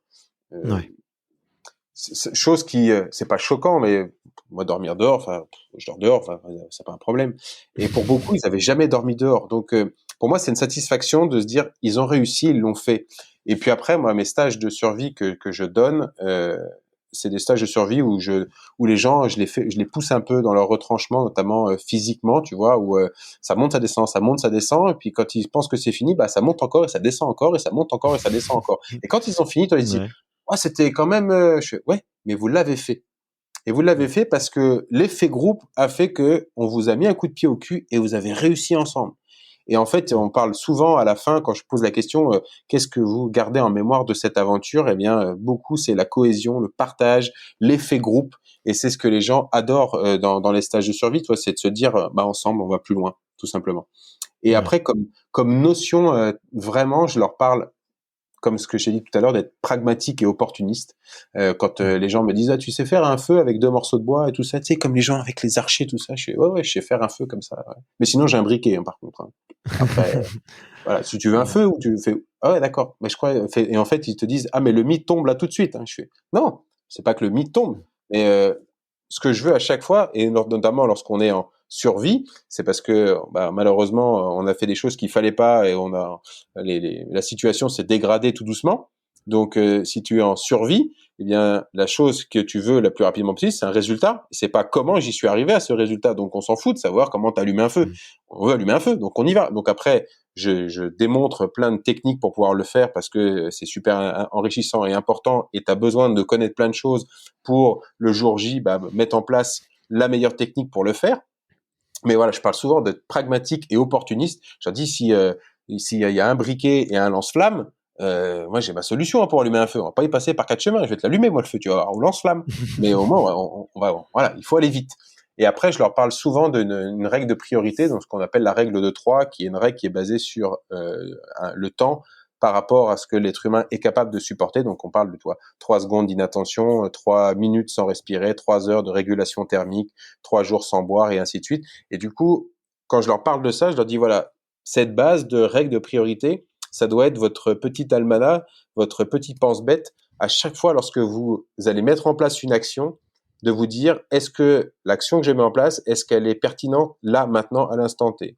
Et je leur donne des exemples très simples et concrets. Je leur dis voilà, imaginez d'arriver le soir sur votre lieu de bivouac, vous avez plus d'eau, vous avez plus de nourriture. Qu'est-ce que vous faites? La priorité, c'est pas d'aller chercher de l'eau et de la nourriture, on s'en fout, parce que vous pouvez attendre demain, etc. Mais par contre, il va falloir mettre en place votre campement, et la priorité, c'est d'allumer un feu pour vous réchauffer, parce que si on est dans des conditions où il fait un peu plus froid, donc du feu pour vous réchauffer, mais ça va permettre de faire chauffer peut-être votre gamelle, d'éloigner les animaux si vous êtes dans une région extrêmement hostile avec des animaux dangereux. Donc il faut mettre en place la priorité par rapport à l'instant T, par rapport à vos capacités physiques, mentales, à l'équipement que vous avez, etc. Et donc voilà, j'essaye d'agrémenter, d'articuler mon stage de survie à travers cette règle de 3, parce que pour moi, c'est une règle qui est vraiment intéressante. Elle a été mise en place par Xavier Maniguet il y a quelques temps, et donc il faut pour avancer et progresser, mettre en place cette règle de priorité. Ok, bah ça a l'air hyper intéressant. Et puis en t'écoutant, j'ai l'impression que notre vie en société en fait dérègle complètement notre façon de prioriser, tu vois, les différentes actions qu'on peut avoir entre effectivement. Moi, si tu me dis que j'ai plus de nourriture, j'ai plus d'eau, la première chose que je vais faire, c'est chercher de l'eau, quoi. Mais je pense que c'est marrant d'ailleurs à quel point on soit déconnecté de tout ça, mais mais en tout cas ça donne vachement envie en t'écoutant. Parce que la société dans laquelle on vit nous pousse à se déconnecter de plus en plus à la terre, à ce qu'on est vraiment, tu vois. C'est vraiment une chose importante de pouvoir aller dans la forêt, même putain de rien foutre dans une journée et de s'asseoir sous un arbre et de regarder les feuilles tomber. Mais c'est super important de rien faire. Et à l'heure actuelle, de prendre son temps, c'est un truc de dingue. Les gens dire, attends, tu veux que je prenne mon temps? C'est-à-dire quoi? Je fais rien pendant une journée? Ouais. Mais vraiment rien, hein. Tu touches pas ton téléphone, tu fais vraiment rien. Et là, c'est un truc de dingue. C'est vraiment difficile parce que la société nous demande d'être toujours actif, de toujours consommer, toujours plus, toujours plus, toujours plus, toujours plus. Et c'est ça qui est difficile. Et c'est pour ça que j'adore me retrouver dans la forêt, j'adore me retrouver au coin du feu. Et mon moment préféré, eh bien, c'est forcément le soir où on est tous autour du feu, en train de parler, on ramène tous un petit peu à manger de nos régions, à discuter, et on raconte des conneries, et on est autour du feu, et on regarde les étoiles, et c'est juste agréable parce qu'on passe un vrai moment, voilà, entre nous, tu vois, et t'es dans le vrai, t'es vraiment dans l'instant présent, et ça, c'est cool. Ouais, c'est clair. T'es déconnecté un peu de tout le reste, donc c'est sûr que ça doit être hyper sympa. Et je me posais aussi la question de tes projets un petit peu futurs. Tu vois, je suis toujours curieux de découvrir moi l'entrepreneur qui se cache derrière l'athlète, derrière l'aventurier. Tu vois, on en parlait un petit peu juste avant de commencer, mais c'est vrai que il y a une vraie casquette d'entrepreneur et même de chef d'entreprise, tu vois, qui se crée quand tu montes des gros projets comme ça, où il y a de la Mais vidéo, complètement. tu accompagnes des gens, tu mets en place plein de choses, et puis il faut aussi trouver des partenaires, en vivre, trouver un modèle économique qui soit pertinent. Moi, je me demandais un petit peu, c'est quoi ta vision du futur pour toi? Quels sont les projets que tu as envie de mettre en place de manière il y a aussi il y a le côté pragmatique, mais aussi tu vois la part de rêve, la part un peu de vision de où est-ce que tu as envie d'aller.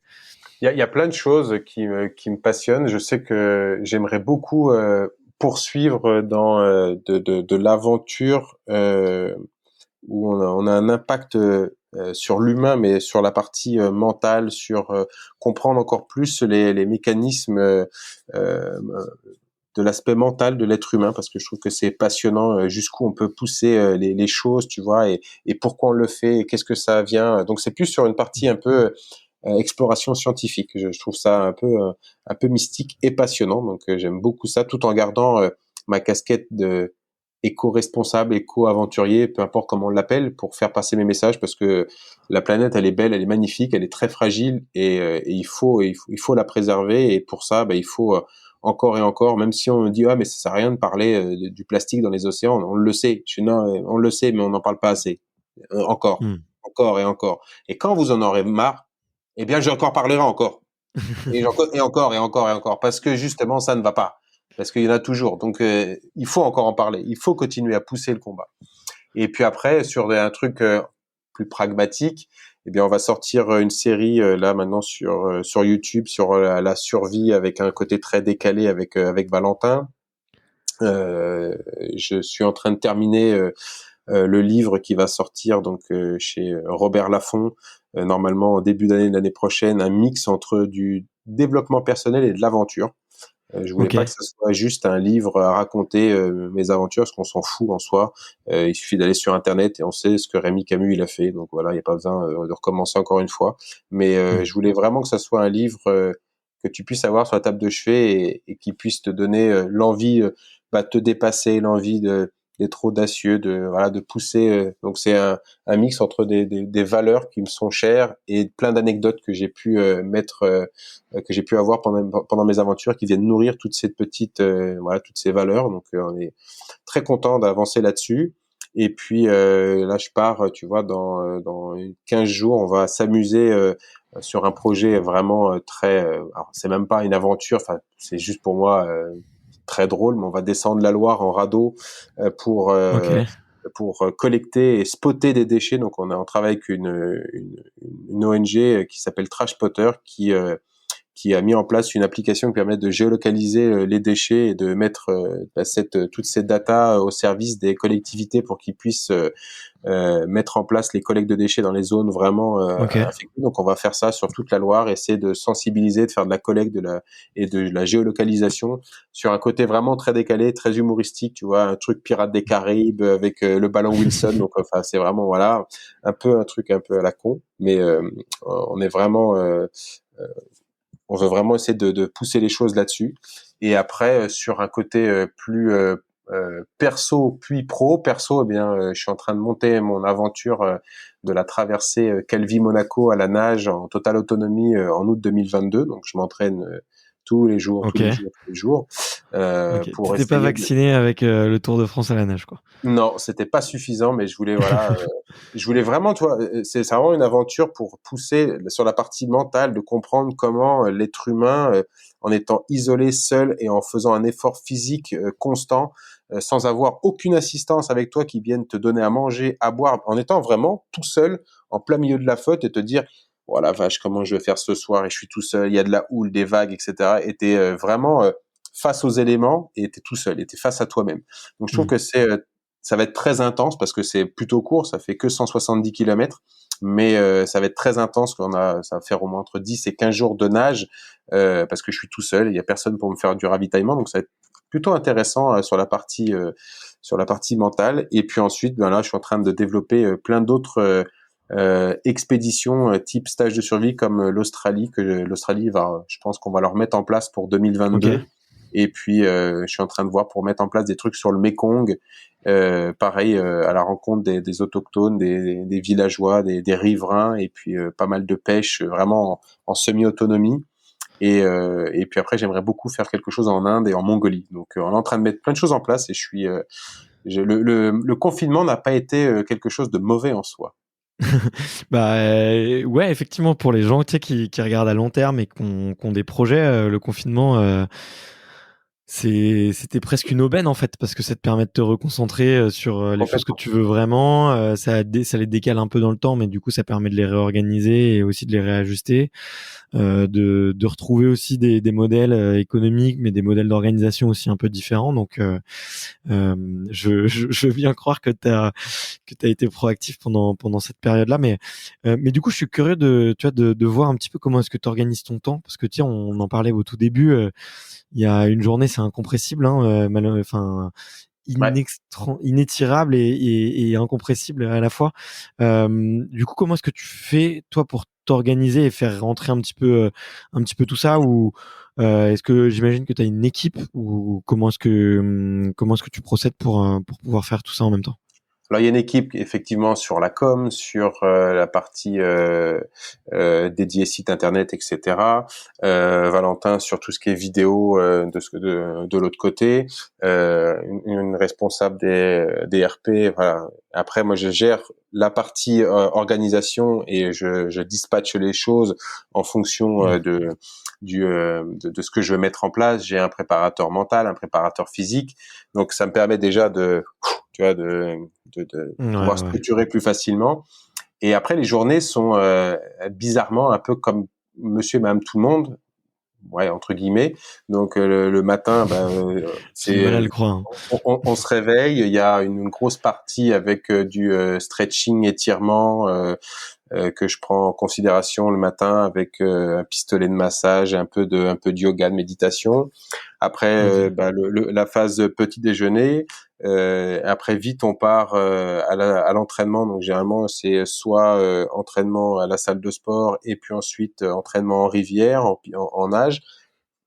Donc, peu importe ce que c'est, dans tous les cas, la matinée est consacrée pour la partie entraînement sportif et mental, si tu Mmh. veux, mais c'est vraiment sur la partie entraînement. Et ensuite, l'après-midi, eh bien, c'est on monte, on démonte, Mmh. on fait, on défait, on essaye d'améliorer, on essaye de trouver des partenaires, on essaye d'être pertinent, on essaye de travailler sur sa com, etc. Et donc, on travaille avec les équipes pour pouvoir trouver le meilleur modèle économique pour pouvoir développer les projets. Et ensuite, Ouais. les week-ends sont consacrés soit en stage de survie pour certains cas, ou alors sur des conférences, etc. Donc, c'est vrai que ça prend beaucoup de temps. Là-dessus, faut concilier la vie de famille aussi, tu vois, prendre un peu de temps pour ses proches, pour euh, pour sa chair et tendre, de se dire bon, ben voilà, t'inquiète pas, je suis pas très loin, je suis encore là. Enfin, c'est vrai que ça demande du temps, et les nuits sont courtes, et encore une fois, on coupe dans le temps de sommeil, même si c'est OK. extrêmement important OK. d'y consacrer. Mais ouais, j'essaie que ça soit rythmé et qu'il y ait pas de temps mort. Ouais. Quand ça va pas, tu vois, quand j'ai besoin de souffler, j'arrête, je prends la guitare, je joue un quart d'heure, 20 minutes, une demi-heure de guitare, hop, et ça me passe, et après je peux revenir. Mais j'essaye de pas avoir de temps mort, d'être, tu vois, sur le téléphone à scroller, à regarder des trucs qui servent à rien. J'ai pas le temps, pas le temps. Faut pas perdre son temps. Et procrastiner, et je crois la pire maladie qui existe à l'heure actuelle. Procrastiner, ça c'est horrible, horrible. Mmh. Beaucoup de personnes procrastinent malheureusement à vraiment rien faire. Il y a vraiment le terme rien faire et ne vraiment rien faire, et ça c'est bon, mais juste procrastiner et de perdre son temps, c'est pas forcément la meilleure chose. Ouais, ouais, ouais, tout en peut-être en occupant son esprit, sans avancer et construire quelque Exact, chose de exactement. qui désolé, non, mais quelque chose qui nous est cher, quoi, quelque chose qui a de la valeur à nos yeux. C'est vrai que je suis assez d'accord là-dessus, ouais. Et, je me posais la question, peut-être, alors dis-moi si la question elle dérange, mais tu vois, pour avoir lu un peu quelques récits d'explorateurs, pour en avoir interviewé certains et tout, j'ai l'impression que qu'il n'y a pas d'autres modèles trop possibles, tu vois, hormis effectivement avoir vraiment des partenaires financiers qui puissent t'accompagner sur une expédition. Justement, tu vois, toi, avec ton approche sur les stages, avec en essayant d'avoir vraiment une vision un peu différente. Et puis j'ai vu aussi que tu travaillais avec une chaîne de télé aussi. Tu penses que tu vois il y a un autre futur possible, tu vois, pour l'expédition, l'exploration, qui Alors, permettent justement de se développer, parce que tu je vois, vois ce que toi, tu j'ai veux dire. l'impression que tu testes beaucoup de choses et que tu fais partie justement à l'intérieur de parmi ces explorateurs, tu fais partie t'es un explorateur qui explore l'exploration, j'ai l'impression. Et tu testes énormément de choses et ça se sent, et tu vas toujours droit au but. Euh, du coup, ouais, ma question elle est un peu large, tu vois, mais c'est est-ce qu'il y a d'autres, tu vois, il y a un autre monde possible, tu vois, pour ce milieu-là. On restera forcément dans du sponsoring, du partenariat, du mécénat, parce que les expéditions sont de plus en plus coûteuses en fonction de ce que tu veux mettre en place, etc. Mais moi, je parle pas de sponsoring ni de partenariat, et je parle très souvent d'expérience client, en fait. Moi, mes partenaires, je veux que ça soit je veux que ça soit presque des potes, tu vois, avec qui je vais boire une bonne bouteille d'eau rouge avant de parler business, tu vois. C'est des gens avec qui on a une vraie expérience client, de dire venez à faire Calvi Monaco, nager. Non, non, venez sur le bateau de sécurité qui sera à côté. Venez à Monaco, venez à l'arrivée, venez chialer avec moi. Je fais venez vivre le truc, que ça soit pas juste je donne de l'argent et ça s'arrête là. Et en fait, c'est ce que j'essaye de mettre en place, c'est vraiment de l'expérience client, que les gens puissent vivre le truc, que ça soit pas on donne de l'argent et on valorise l'action de Rémi ou peu importe quel aventurier ou explorateur, on s'en fout. Mais de le valoriser dans l'entreprise, de dire regardez, mes chers collaborateurs, notre entreprise soutient telle personne et voilà. Bon. Euh, je veux aller vraiment au-delà de ça et mettre en place soit des stages de survie, de les emmener. Venez, on part 2 jours. Venez, on va partir 2 jours et on va avec toute votre équipe. Venez, on va dans la forêt. Venez, on va en profiter. Venez, qu'ils puissent voir ce que c'est, sentir un peu ce que c'est d'être au milieu de nulle part, dans des conditions un peu rudes. Et c'est ce que j'essaye de faire de plus en plus, notamment avec mes partenaires, que ce soit un vrai échange et pas juste un contrat, tu vois, Ouais. bien abordé avec des sommes et des zéros et des vous devez faire ci, ça en face du contrat. C'est vraiment, j'essaie de pousser sur voilà de l'expérience client. Ok. Et est-ce que c'est indiscret de demander qu'est-ce que eux ils attendent, tu vois, de quelque chose comme ça? Est-ce que effectivement c'est pour le valoriser auprès de collaborateurs? Est-ce que c'est pour il y a une partie Il peut-être y a tout. défiscalisation, j'en sais Ouais, rien. t'as raison. Est-ce il y en a qui, tu vois, on le voit beaucoup, je sais peut-être chez les athlètes de haut niveau, ils vont chercher beaucoup de contenu, tu vois, Ouais. de la création de contenu, une image de marque et tout. C'est quoi? C'est un peu de tout, c'est un peu de tout Ouais, ça. ouais. Ouais, t'as raison, c'est ça. C'est un mélange de tous ces petits trucs-là. C'est la, de la valorisation à travers une image, à travers ce que tu renvoies. Moi, j'ai des partenaires, tu vois, je suis pas quelqu'un, enfin, je suis rien du tout. T'as Rémi Camus, 10 000 followers sur les réseaux sociaux, enfin, c'est rien, on s'en fout complètement. Hein. Mais, Mm. euh, mais pour moi, c'est pas le nombre de followers qui fait la qualité de la personne. Et derrière, en fait, ce que les gens essayent de recherche, c'est vraiment ce capital sympathie, le fait de partager, d'avoir des valeurs qui coïncident avec les valeurs de la société, avec le DG, avec le PDG, avec l'équipe en général. Ça peut être sur de l'image, ça peut être sur de la valorisation des produits à travers de la vidéo. Donc c'est vraiment un mix. Mm. Chaque entité a vraiment des demandes un peu particulières, même si ça se rejoint très souvent. Mais ce que j'apporte moi, c'est vraiment, je leur dis, on signe, mais on signe que s'il y a vraiment cet échange et que ça soit Mm. vraiment valorisé à travers une expérience client. C'est-à-dire que si moi je deviens votre ambassadeur ou on est partenaire, mais venez dans la forêt, venez, si si, venez boire une bière dans la forêt. Enfin voilà, venez un peu faire, venez marcher, venez en chier un petit peu, ça va vous faire du bien. Et en fait, c'est Ouais. ça que j'ai besoin parce que ça permet vraiment de créer ce qu'on appelle un vrai partenariat. C'est vraiment ça. C'est de vraiment avoir un vrai partenariat qui soit sensé, où, où tout le monde est vraiment content parce que ça fait avancer les deux côtés en même temps. C'est-à-dire que moi, ça me fait grandir parce que vous m'aidez financièrement sur de l'équipement, etc. Mais moi, ma prestation, entre guillemets, vous permet également de faire évoluer certaines choses dans votre société au sein de vos collaborateurs. Et c'est pour moi important. Ouais. Ok. Bon, en tout cas, j'aime bien ton approche, effectivement, qui est déjà très respectueuse et aussi qui est très, je sais pas comment dire, mais très humaine, tu vois, du sponsoring. Et peut-être que t'as un discours qu'on n'entend pas toujours, tu vois, effectivement, et t'as l'air presque d'y prendre du plaisir, tu vois, dans cette relation humaine. Et Ah je pense oui, que c'est sincère. beaucoup. Là où effectivement, peut-être que chez tout le monde, c'est pas aussi fluide et aussi limpide.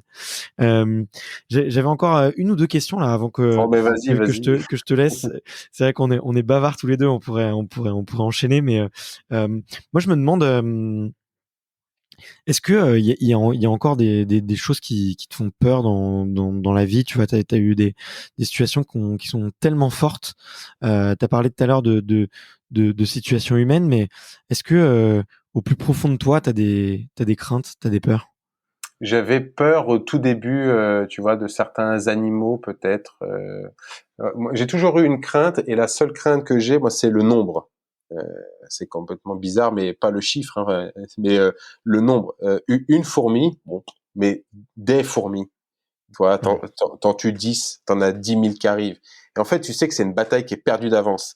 Tu vas avoir un moustique, tu vas avoir des moustiques, tu vas avoir une mouche, tu vas avoir des mouches. En Australie, les mouches, tu t'imagines même pas, comme ça te prend la tête et comme ça te plombe ton Ouais. moral. Et en fait, toi, physiquement, ça va rien te faire, tu vois, mais c'est juste, mais ça prend la tête. Et c'est là-dessus où, à chaque fois, les gens, je veux les emmener, c'est que vous soyez fort physiquement, c'est une chose, et que vous soyez fort mentalement, c'est pour moi très important parce que vous allez voir, en Australie, les petites bêtes sont les plus chiantes. Et quand vous allez avoir 200 mouches qui vous tournent autour de la tronche de 7 heures du matin à 19 heures le soir, mais tu te dis, c'est pas possible, il n'y a pas des RTT, là, vous travaillez tout le temps, là, ça travaille tout le temps, ça s'arrête jamais. Et tu te dis, mais c'est un truc de ouf. Et en fait, c'est ça qui m'a toujours le plus surpris, tu vois, tu te retrouves, ça m'est jamais arrivé, tu vois, mais de me retrouver devant un lion, etc. Enfin, tu vois, c'est un face à face, c'est pas la même chose, tu vois. Le danger, il est devant toi et tu le vois.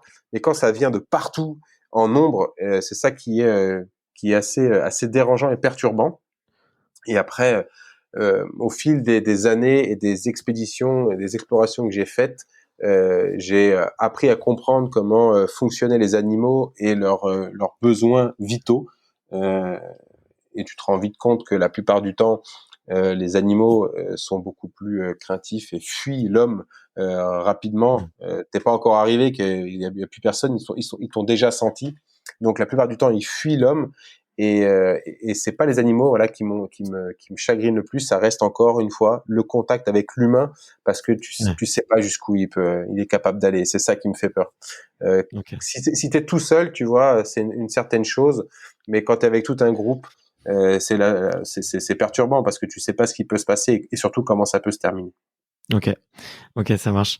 Il y a une question que j'adore poser aux invités, c'est de savoir si tu pouvais être une petite souris, tu vois, et te donner un conseil à ton toi-même qui vient de lire ce super bouquin et qui décide de se lancer dans ce projet de la traversée de l'Australie. Euh, Qu'est-ce que le Rémi de l'époque, il aurait eu besoin de savoir? Alors, c'est pas qu'est-ce qu'il aurait eu besoin de savoir, mais je lui aurais dit simplement, vas-y mon pote, tu vas kiffer. Vas-y, mais fais-le exactement comme tu le penses, parce que tu vois, j'ai regardé les questions. Tu envoies un petit Ouais. dossier à préparer parce que tu dis un podcast extraterrien ne se fait pas à l'arrache, ça se prépare. Et j'ai lu tes questions, tu C'est vois, comme tout dans la vie, hein. C'est comme tout dans la vie. C'est exactement, bien comme une sûr. expé. Mais tu vois, j'ai mes petits trucs, j'ai tout noté, tous les trucs au cas où que tu aies une question en particulier à me poser. Voilà, j'avais noté plein de choses. Et il y a une question que tu as posée, que tu avais écrite, c'était est-ce que tu regrettes quelque chose?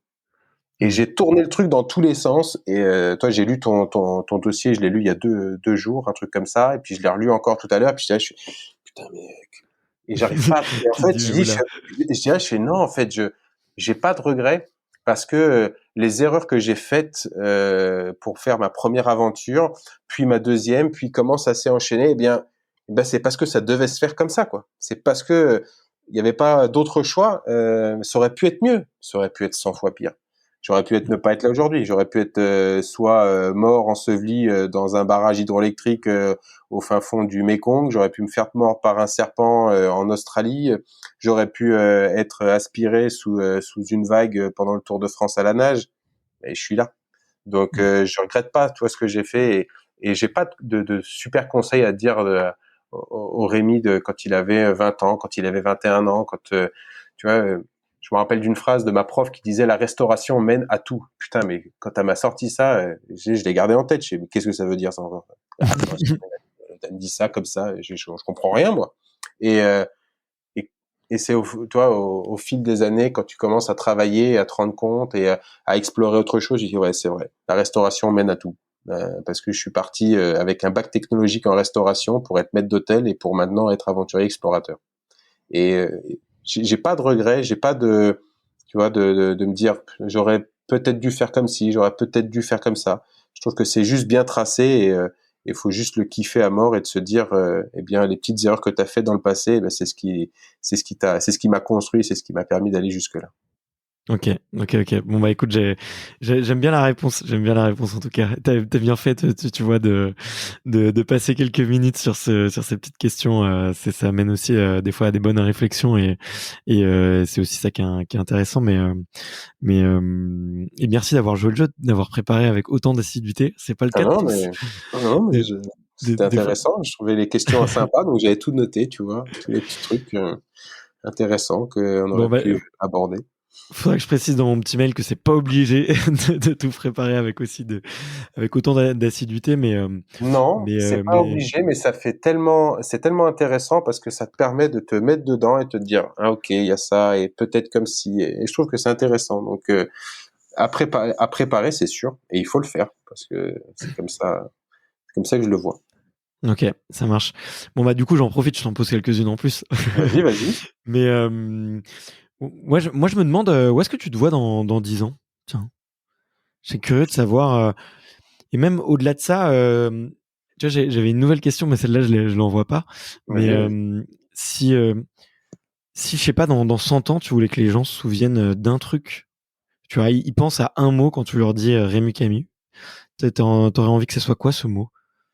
Que c'était alors c'est pas, c'est con, ça. Ça va Ce être serait chaud. pas un mot parce qu'il y en aura Ça, plein. non, non, non, non, mais c'est pas un mot, mais c'est une phrase, c'est dire, c'était un mec qui était cool et qui faisait des choses pour les partager. Et c'est vraiment un truc qui m'anime énormément. C'est vraiment partager, tu vois, avec les gens, avec les enfants, autour d'un feu. Et c'est ce que je trouve super kiffant. Je pense que je serais triste si j'étais le seul humain sur Terre. Ouais. Je serais vraiment très triste parce que j'ai besoin de parler, j'ai besoin d'échanger, j'ai besoin de rire.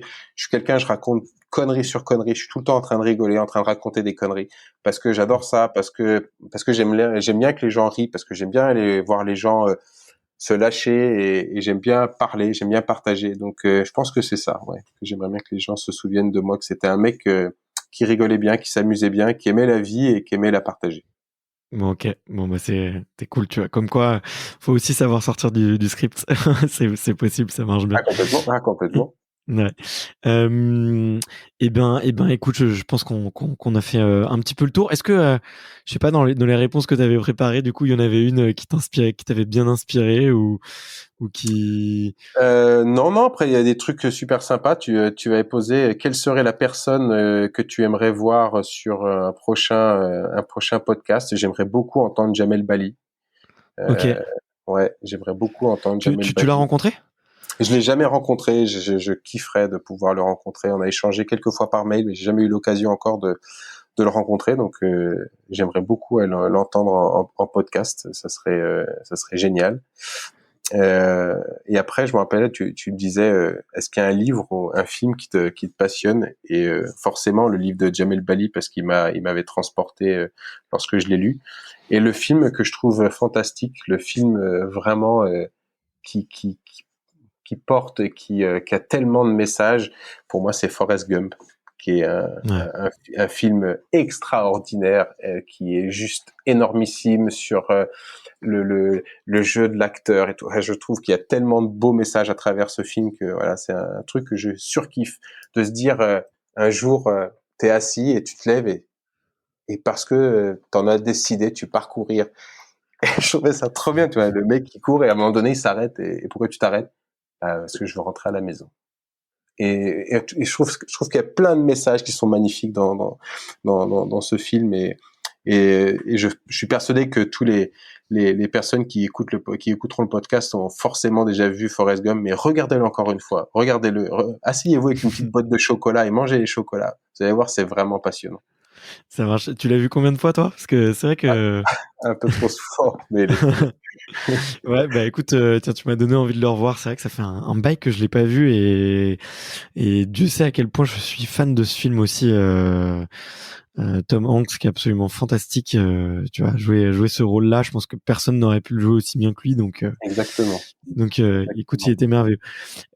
J'ai passé un super moment, Rémi, donc merci infiniment. On a pu rigoler, on a pu parler aussi de choses hyper profondes et hyper sérieuses et même de se mettre un petit peu dans les coulisses de ton organisation, de ton futur, et de comment ça s'organise une expé. Donc c'est merci infiniment de nous avoir partagé tout ce savoir et aussi toutes ces choses aussi concrètes et aussi fortes. Donc j'espère que toi aussi t'as passé un bon moment, et que tu t'es régalé. Et écoute, où est-ce qu'on dit où est-ce qu'on envoie un peu les auditeurs, où est-ce qu'on leur dit d'aller Où ils veulent, enfin tous les réseaux sociaux, sur Insta, sur Facebook, sur Twitter, sur LinkedIn, sur TikTok, sur ce qu'ils veulent. Il y a pas tous les liens sont possibles. Y a pas de problème. Bon bah Rémi, présent partout. En tout cas, moi je recommande fortement d'aller jeter un coup d'œil sur ton YouTube et toutes les vidéos que tu as produites, ça donne vraiment envie et les petites phrases aussi que tu partages sur Instagram avec les posts sont ça met la banane dès le matin et ça donne envie. Donc moi je les redirige vers ici. Voilà, c'est mon petit coup de cœur à moi. Merci encore et écoute, je te souhaite une très bonne soirée et je te dis à très bientôt. Je vais suivre ça de près et puis peut-être que tu me verras sur un de tes stages prochainement. Si ça correspond avec mes dates, je fonce. Il n'y a pas de souci. Ce sera avec grand plaisir de t'accueillir en tout cas. Merci en tout cas pour avoir pris ce temps d'échanger avec moi. Avec plaisir. Ciao. Ciao. Merci d'avoir écouté cet épisode jusqu'au bout. Si vous êtes encore là, c'est sûrement que l'épisode vous a plu, donc n'hésitez pas à le faire savoir autour de vous et à vous abonner pour ne louper aucun épisode. J'ai mis tous les liens dans la description, donc n'hésitez pas à y jeter un coup d'œil. Et sinon, moi je vous dis à la semaine prochaine pour une prochaine interview. Ciao!